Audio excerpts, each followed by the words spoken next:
Well, hello and welcome back to another edition of the Journal. In this episode, we take a drive into the Mojave Desert in California to climb to the highest point in Death Valley National Park, Telescope Peak. At over 11,000 feet, Telescope Peak sits atop the Panamint Range of mountains and stands high above the valley floor, allowing for visibility for over 100 miles in many directions, including west to Mount Whitney in Lone Pine and east to Charleston Peak near Las Vegas. Telescope Peak is also notable for having one of the greatest vertical rises above the local terrain of any mountain in the United States. Its summit stands 11,331 feet above the lowest point in Death Valley's Badwater Basin, at minus 282 feet below sea level and about 15 miles, and about 10,000 feet above the floor of Panamint Valley and about 8 miles. The best part about Telescope Peak is from the summit, you can see both the tallest point in the United States at Mount Whitney at 14,500 feet and the lowest, Badwater Basin, at minus 282 feet below sea level, and all from just this one spot. How cool is that? Death Valley is in the northern Mojave Desert and is one of the hottest places on Earth. On July 10, 1913, at Furnace Creek, the United States Weather Bureau recorded a high temperature of 134 degrees Fahrenheit, which still stands to this day as the highest ambient air temperature ever recorded on the surface of the Earth. And just a few months ago in Death Valley on August 16th, it hit a whopping 130 degrees, and they say it's only a dry heat. Well, luckily we were going in late fall, where we expected much cooler temperatures. And in fact, at the upper elevations near Telescope Peak, we get a downright chilly nighttime low of 34 degrees while at our base camp at Mahogany Flats. Death Valley has a lot to offer, not only the amazing scenery, but it's the perfect spot for filming alien planets and otherworldly scenes for television and film. Over 118 motion pictures or TV shows have been filmed in Death Valley or in the nearby Trona Pinnacles. Just in the Trona Pinnacles alone, over 30 projects a year are shot here on the Tufa Mounds, including backdrops for car commercials.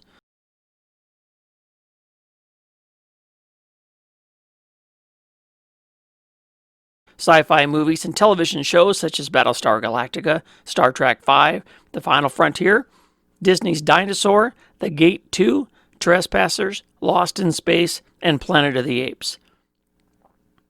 Some of the more memorable movies filmed here include Return of the Jedi in 1983, an episode of The Twilight Zone, and one of my favorite sci-fi movies, Them, was shot right here in 1954. And last but not least, Tarzan. Okay, I really can't figure that one out. I don't know how they filmed Tarzan in the desert, but whatever. You see, this area of the Mojave Desert has a lot to offer the intrepid explorer. Besides the fascinating history of ghost towns, lost gold mines, and alien landscapes, it's also got a very unique military installation. The China Lake Naval Air Weapons Station, China Lake, is the high desert home of the Naval Air Warfare Weapons Division, where the Navy and Marine Corps have developed or tested nearly every significant airborne weapon system in the last 5 decades. Secret test flights, airborne detonations, and unusual aircraft can sometimes be seen racing across the desert landscape, lending to its reputation as a secret training base. In our adventure, we could find ourselves suddenly transported back in time 1,000 years to prehistoric Earth, or teleport ourselves to a distant planet, or find ourselves right in the middle of one of our favorite movie scene locations. And all of this doesn't even include our epic 14-mile climb up the Telescope Peak, the tallest point in Death Valley.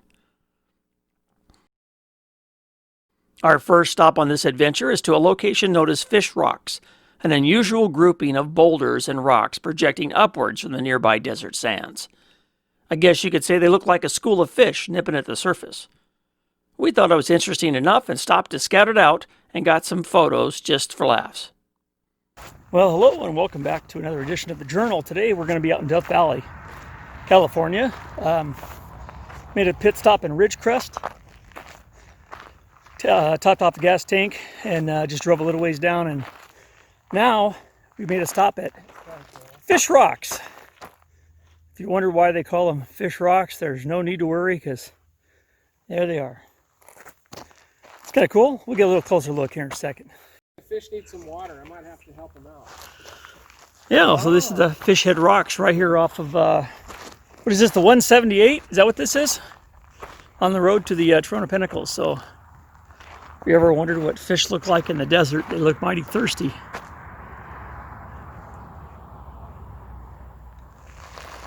And there's not much out here. It's only 61 degrees and it's really hot. Feels a lot hotter than 61. Not a breath of air.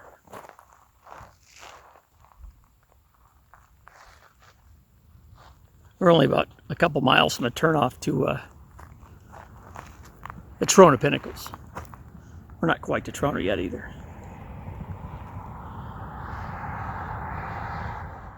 Just up the road is a desert turnoff for the Trona Pinnacles.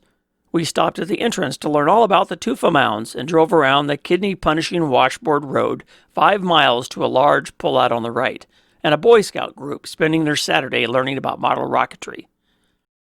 Well, we reached the turnoff for the Trona Pinnacles. There's a couple monuments behind us that Dave is blocking. Oh, he's taking pictures. But anyway, it looks like the road's in really good condition. It's just an absolutely gorgeous day out here. It's about 61 degrees. Feels a lot hotter than that. And the road looks nice and dry, and we should be there in a few minutes. 5 miles of dirt road driving, and we'll get to the Pinnacles. Well, we're driving up toward the Pinnacles. We can see them just over the horizon there. This is a washboard road, boy. Jar your kidneys. Well, we made it out to the Trona Pinnacles, and this is just a small, tiny portion of what's behind me here. There's supposedly a cave back here. We're going to go up there and check that out. But we noticed there's quite a large gathering here at the Pinnacles. And when we were driving by and we parked kind of out of the way, there's quite a few people. It's a Saturday, so there's a lot of people coming down here. We noticed one guy had a pretty good sized model rocket. So maybe this is a model rocket club or something. So maybe if we're lucky today while we're here, we'll get to see a launch. In the meantime, I'm going to work my way up to the cave. The cave is right over here, so I'm going to go check this out real quick. And then we'll eventually drive around the whole Pinnacles, or at least most of it.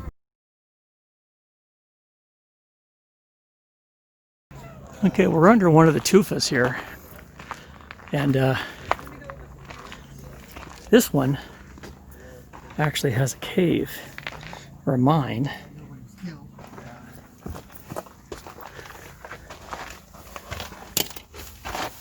It doesn't go that far in. Just goes a little ways, but it's worthy of a check.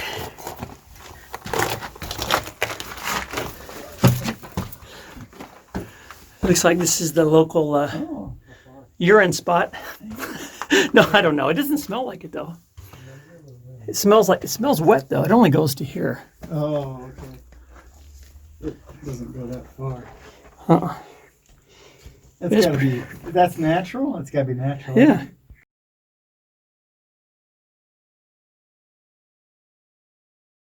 Well, I just came out of that little cave. It only goes back about 10, 15 feet, maybe 20 feet. It's kind of cool. It's a lot cooler inside there than it is out here. Even though it's not that hot out here, it's only 60. It's a lot cooler inside. It's a little moist inside. First, I thought it was just where everybody from the people that are coming up here exploring the Pinnacles going there and take a leak, but it doesn't smell like urine, so must be natural. Anyway, we're gonna keep going.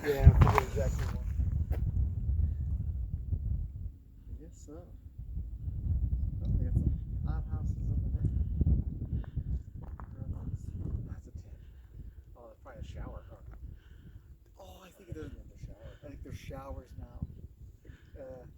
Somebody was just telling me about that yesterday. They've got, you know, how those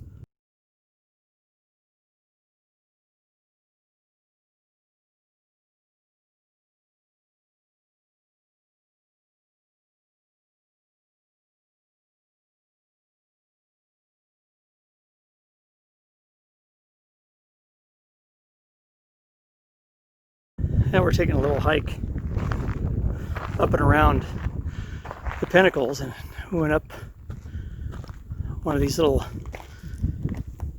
trails that heads up and over between the tufa mounds to another view here of some of the other Pinnacles. This is cool.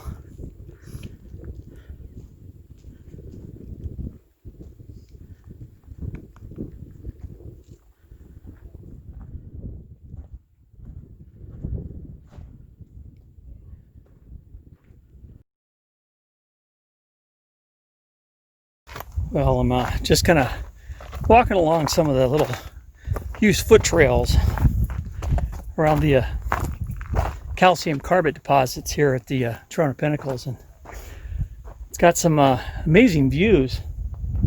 Goes on for quite a ways.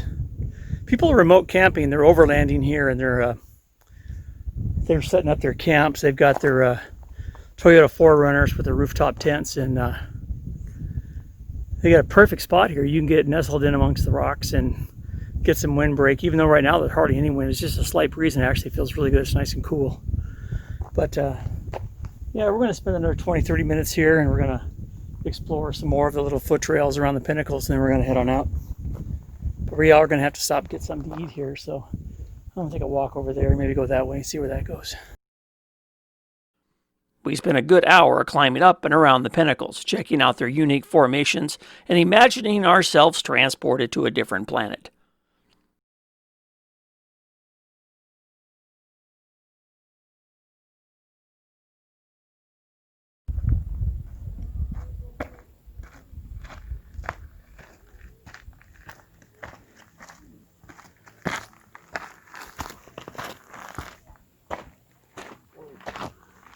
On our way out, we decided to take the scenic route along a dirt road that made its way through the backside of the pinnacles.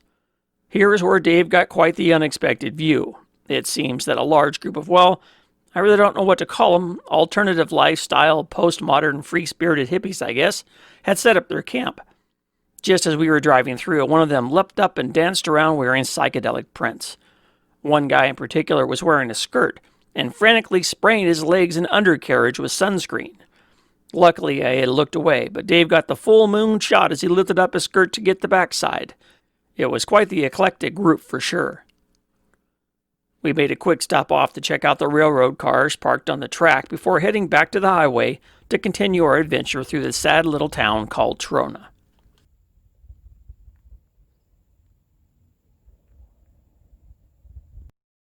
Trona, California is an unincorporated community in the San Bernardino County, and is on the western edge of Searles Lake, a dry lake bed in Searles Valley, southwest of Death Valley.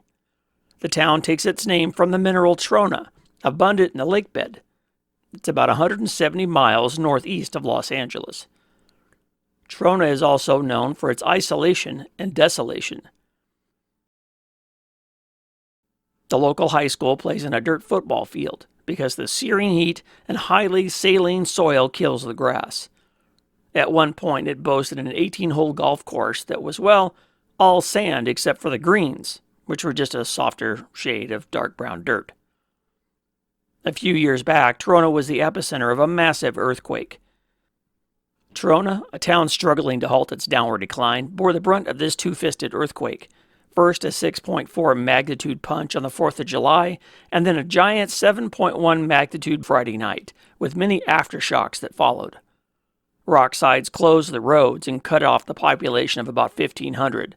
Electricity was lost and then restored. Drinking water was lost and was being trucked in as temperatures hovered into the 90s. If all that wasn't bad enough, COVID hit, and what little tourism they received from people traveling to the Pinnacles or on through into Death Valley from the west dried up just like the Searles lake bed.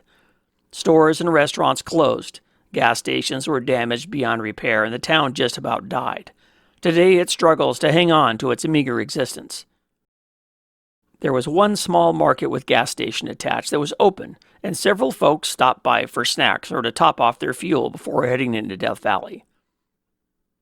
Since we had just topped off our gas tanks at Ridgecrest, we drove slowly through the town on our way into Panamint Valley, and our next stop, Wildrose Canyon and the Charcoal Kilns. Well, we're driving through downtown Trona on our way out to Death Valley. We already drove by the boarded up Shell station and the boarded up Family Dollar. But the TIS, I guess that's how you call it, TIS station, that little market was open and gas station was open. But we're pretty full, so we need to stop. I guess this must be the high school. Oh yeah, there you go. There's the sign. It's Trona. Trona High. Tornadoes. Should have been earthquakes. Yeah, they had a big earthquake went through here, I don't know, months back, and pretty much devastated whatever was left of the town. I think everybody must work at the quarry or the chemical mine out here. Desolate place to live. Not much to do if you're a teenager. Alright, well, we headed out of Trona, and now we're working our way over to the turnoff to Wildrose Canyon. It heads over to the trailhead and the charcoal kilns, way to Telescope Peak. Well, we crested a rise, and the road changed from gray to red, and we've got this phenomenal view across the valley. I don't know if that's looking into Death Valley proper, and that's why the road changed, or not, but it's a pretty phenomenal view from here.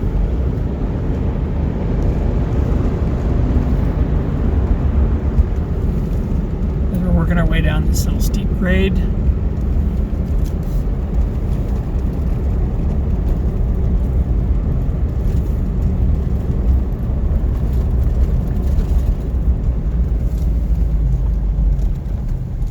Pull over and stop here for a second.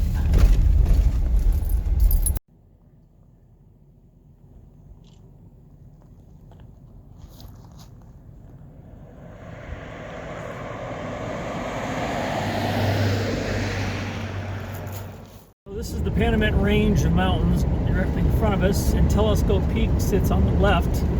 About 11 o'clock, that's the top of the peak. That's where we'll be attempting to climb to the top of tomorrow. We work our way to the Wildrose Road that goes to the charcoal kilns and eventually Mahogany Flats. Well, we just passed a little turnoff for Ballarat. It's a ghost town, sort of. And now we're on this long, straight stretch of highway. Can't get much more desolate than this. All right, well, we've reached the junction. We've driven a few miles down the road, and now we're going to be making a right heading to the charcoal kilns. The Wildrose Charcoal Kilns were completed in 1877 by the Modoc Consolidated Mining Company to provide a source of fuel suitable for two smelters adjacent to the group of lead-silver mines that were in the Argus Range west of Panamint Valley, about 25 miles. Well, we made it to the charcoal kilns, and there's quite a few people coming up here today. A lot of people are just up here for the day, but it looks like maybe one or two might be working their way up to Mahogany Flats. Park ranger just drove by us, so we'll see if there's any spots left when we get up there. Hopefully there will be. We're going to go check out the charcoal kilns right now. Well, I come inside one of the charcoal kilns. They're a lot bigger than you would think inside. They're a good 20 feet in diameter. Very impressive how they made these.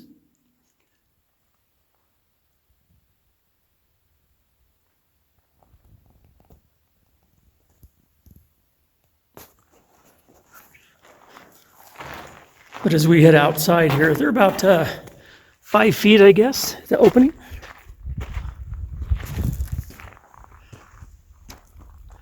There's quite a few of them all in a row here. This is also about as far as most people travel up this road, unless you've got a high-clearance SUV or 4x4.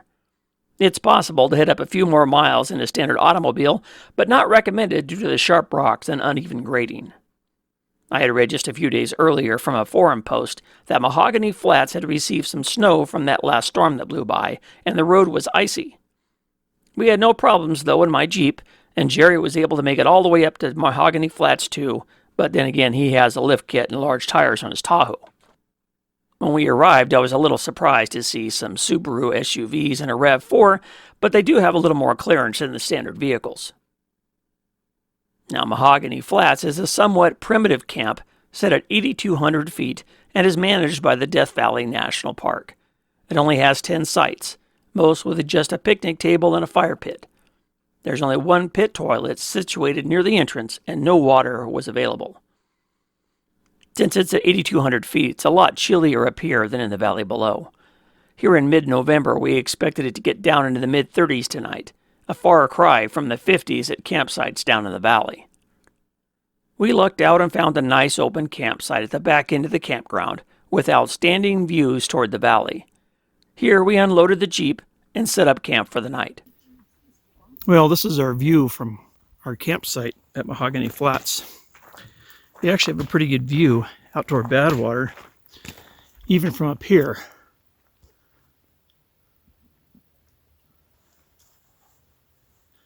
We've got our camp mostly established. There's still some things we have to do. We're just now getting the fire going.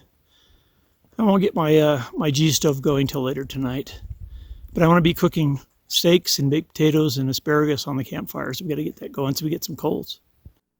We had been hearing a helicopter flying overhead nearby, and we knew something was wrong when a park ranger drove up in her Jeep. The guy camped next to us was very friendly, and he had just summited Telescope Peak today. He was gathering down wood chopped from a tree by the Park Service.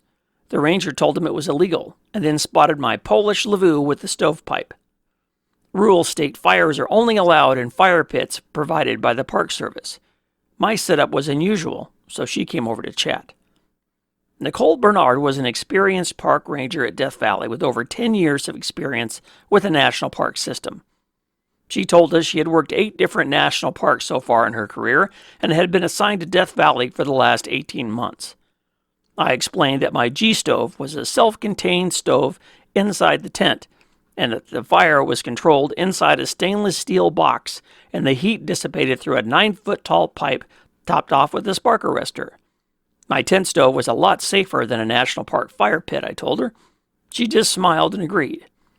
Ranger Bernard told us a hiker had gone missing on the way up to Telescope Peak. She said they had received a cell phone call from him briefly saying he was lost and injured before the cell signal dropped out. She said they would be out all night looking for him. We told her we were going to be hiking up Telescope Peak in the morning, and we would be on the lookout for him. Well, we're at our Mahogany Flats campground, and we got the fire going, and I've got my Polish Lavu set up over here, and we're cooking our dinner. I got a couple of steaks on there with some chicken. Gonna do some asparagus later. We had a billy pot on the fire over there, and I'm gonna do, well, we already did. We already had a cup of coffee, and they had hot chocolate, so let's go check out the food and see what it looks like. Anyway, so there's our fire, right? There's the steaks. I also got baked potatoes in the bottom. They've been in there for about 40 minutes. They got to be getting pretty close. So hopefully this will cook nice. We'll have a good beef dinner and chicken dinner tonight. Looks like the sun has gone down over Death Valley. 37. It's 37 degrees right now. So I've got my Polish Lavu set up. I've got my Thermarest and my Ridgecrest in there, so I have insulation from the ground. I've got 3 inches of padding. And it's also an all-season mattress, so it also has an insulation value. Then we'll go inside real quick. I'll show you inside. I've got got my lantern over there in the corner. I haven't lit it yet. Got just a little supply of wood. I'm not going to burn a whole lot, just to take the edge off when I first get in. I'm not going to keep it running all night. But I've got a little homemade pipe insulator that should keep the canvas from getting too hot. I've used it before and I was able to hold on to the pipe. Yeah. Anyway, that's bad water over there in the distance. And yeah, it's a little hazy. So hopefully tomorrow we're going to be doing Telescope Peak. And hopefully tomorrow we'll be able to see not only Badwater, but Mount Whitney, the highest and lowest points in the contiguous 48 states. That's our goal. It's going to be chilly because it's only 4:30 or something like that. And it's already 36 degrees. So we'll see what it gets down to tonight. Hopefully it won't be too cold. We should be warm enough. We have enough layers, I would think. What are you drinking there, Dave? Hot chocolate. Swiss Miss. All right. Yep. So we're going to freeze our ass off tonight. Hopefully not. Hopefully not. I can get the heater on. You want me to do it? Yeah, Jerry's got this Wazoo big heater that runs off a big propane tank. That ought to be nice later. One way or another, yeah, we're not going to be cold. Well, the fire is kind of turning into a smoke fest. But the baked potatoes have been in there an hour now, and the beef is on the grill. Just after dark, the steak and the chicken was ready, along with the baked potatoes I had cooked in the fire pit. We ate dinner by lantern light and enjoyed each other's company around the fire. All right, well, we're at Mahogany Flats, and it took till, 5:30 before dinner was ready. But we got steak and chicken and asparagus and baked potato all cooked over the campfire. So it ought to be pretty good. It ought to fuel us for our adventure tomorrow. Hopefully we'll make it to the top of Telescope Peak. In the meantime, we got to eat because we're hungry. Being that Mahogany Flats is so isolated, the stars were brilliantly shining in such a clear and cold night. It had dropped down into the mid-30s, and thankfully Jerry had brought a large propane heater to supplement the fire. We had to get to bed early tonight, because tomorrow we were going to have a tough day. Well, that'll do it for this first part of our Death Valley adventure of the journal. Stay tuned for another adventure tomorrow as we climb up Telescope Peak. That'll be coming up next. Thanks for watching.